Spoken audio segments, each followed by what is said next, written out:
Emmett Till.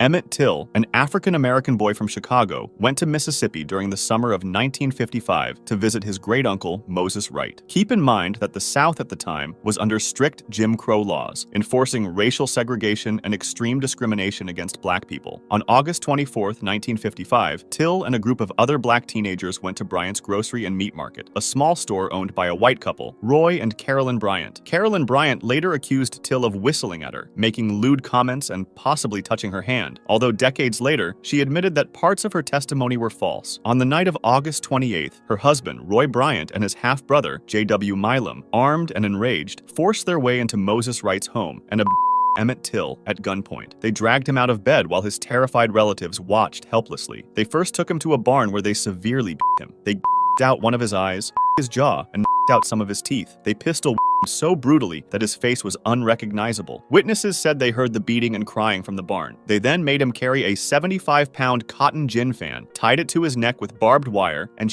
him in the head with a .45 caliber Colt pistol. When his body was eventually found, it sparked public outrage, making it one of the most important cases for the civil rights movement. So much so that Rosa Parks cited his murder as part of the reason she refused to give up her bus seat. Despite overwhelming evidence, the jury acquitted Bryant and Milam of murder in just over an hour. Some jurors even claimed they would have reached a verdict sooner if they hadn't taken a break for soda. Sylvia Likens.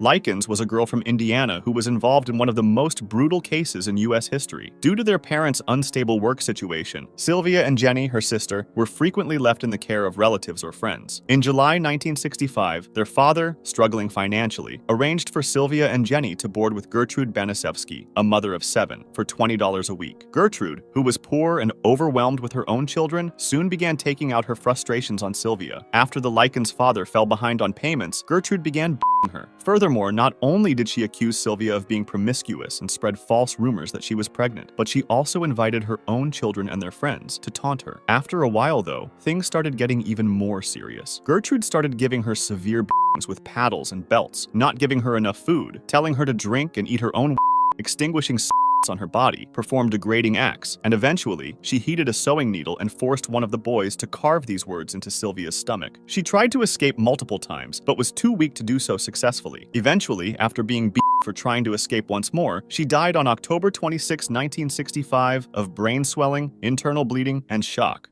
Junko Furuta.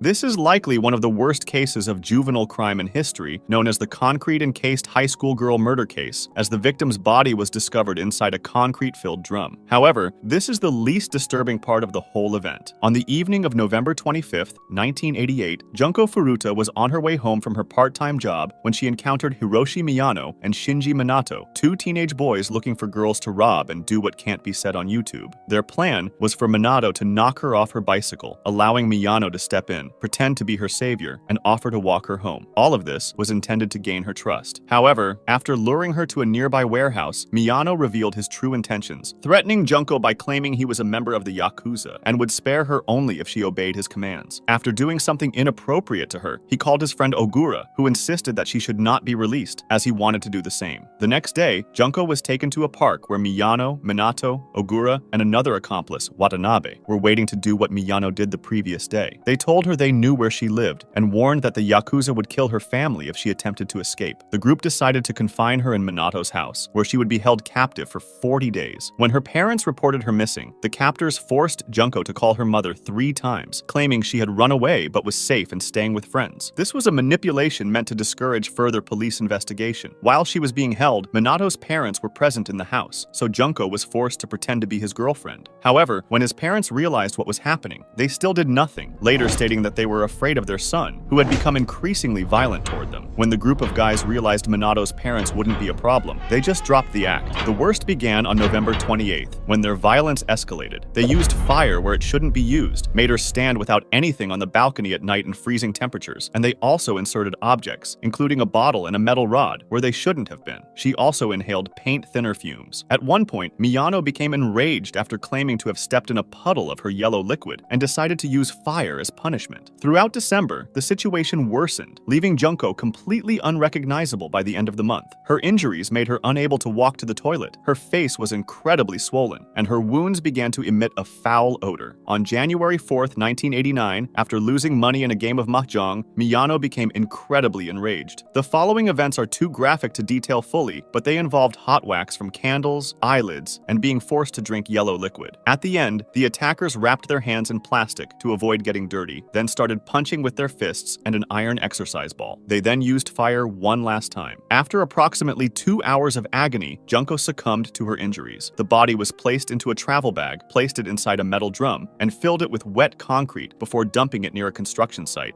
Münster Rebellion leaders. In 1534, a group of radical Christians known as the Anabaptists attempted to seize control of Münster, a German city, in what became known as the Münster Rebellion. When the rebellion was crushed, its leaders were subjected to one of the most brutal executions in history. The three men were shackled together to a single pole, each locked in iron-spiked collars to ensure they could hear the other's screams and fully grasp the horror of what awaited them. One by one, red-hot prongs were used to slowly tear their flesh, beginning with the armpits, chest, abdomen, and legs. They started with Jan, and as Bernhard realized the agony that awaited him, he tried to make himself go to the other world with the collar. However, the executioners stopped him, ensuring he remained alive for his turn. Since they had been sentenced to a full hour of torment, the executioners paused the count each time they passed out, waiting for them to regain consciousness before resuming. After all of their flesh had been the executioners seized their tongues with hot clamps and cut them out. Only after the full hour of excruciating torment was complete did they finally put the men out of their misery by thrusting a dagger into their hearts. Their remains were then placed in iron cages that were hung from St. Lambert's Church as a warning. Though their bones were removed 50 years later, the cages still remain to this day. Balthazar Gerard.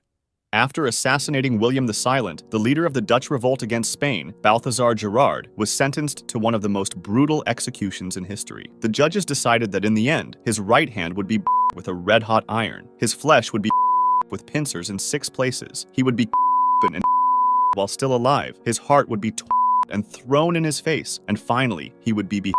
But before all that, he went through days of torment that, in my opinion, were even worse. On the first night of his imprisonment, he was hung on a pole and with a whip. Then, his wounds were smeared with honey, and a goat was brought to lick the honey off his skin with its rough tongue. After a day of various stuff like that, he was then left to pass the night with his hands and feet bound together, like a ball, making sleeping incredibly difficult. During the following 3 days, he was repeatedly mocked and hung on a pole with his hands tied behind his back. Then, a weight of 300 metric pounds was attached to each of his big toes for half an hour. But that was just the start, because Gerard was then fitted with shoes made of well-oiled, uncured dog skin. The shoes were 2 fingers shorter than his feet. He was put before a fire, so when the shoes warmed up, they contracted, the feet inside them to stumps. When the shoes were removed, his half-broiled skin was after his feet were damaged, his armpits were with a red-hot iron. He was then dressed in a shirt soaked in alcohol, and burning bacon fat was poured over him. Lastly, sharp nails were stuck between the flesh and the nails of his hands and feet. It was only 4 days after the assassination that Gerard was executed in the market square of Delft. His arms and legs were then displayed on 4 gates of the city. Hisashi Uchi. In 1999, Hisashi Uchi was working at the JCO facility in Tokaimura, Japan, preparing uranium fuel for nuclear reactors. In a rush to meet an overdue order, safety protocols were ignored. On September 30th, while pouring a uranium solution, Uchi saw a bright blue flash, a nuclear criticality accident. This meant that in that moment, he was exposed to an enormous dose of radiation, far beyond lethal levels. Uchi knew something bad was awaiting him, but he didn't know how incredibly bad it would have gotten. At first, his symptoms seemed mild: redness on his face, bloodshot eyes, nausea, and a sunburn-like mark on his arm. But his condition quickly deteriorated. His immune system collapsed, with tests showing catastrophic chromosome damage. His DNA was basically completely wiped out. His skin began in sheets. Any touch or the removal of medical tape away large sections of flesh. His body could no longer heal itself, making even small wounds a deadly risk. Doctors wrapped him in layers of gauze, which became a substitute skin that needed to be changed daily in a sweltering, sterile hospital room. The gauze changes were agonizing, as removing them off more skin and muscle tissue, Fluids were constantly leaking, losing liters each day. Muscles basically dissolved, releasing toxic levels of myoglobin into his bloodstream, threatening his kidneys, and necessitating continuous dialysis, which is a process in which blood is taken out of the body, purified through a machine because the kidneys can no longer do so themselves, and then returned into the body. Day after day, his organs failed one by one, requiring skin grafts, repeated blood transfusions, breathing machines, and more. After 59 days, his heart stopped multiple times in a single morning, but doctors revived him each time. He remained alive until after 83 days of unimaginable agony. His body completely shut down. His autopsy revealed horrifying details that we can't even think of explaining here on YouTube. For example, his intestines basically like a balloon. There are many controversies on why he was kept alive and if that was the right decision, but we won't delve into that in this video. If you liked this video, subscribe for similar ones or join my Discord to suggest another.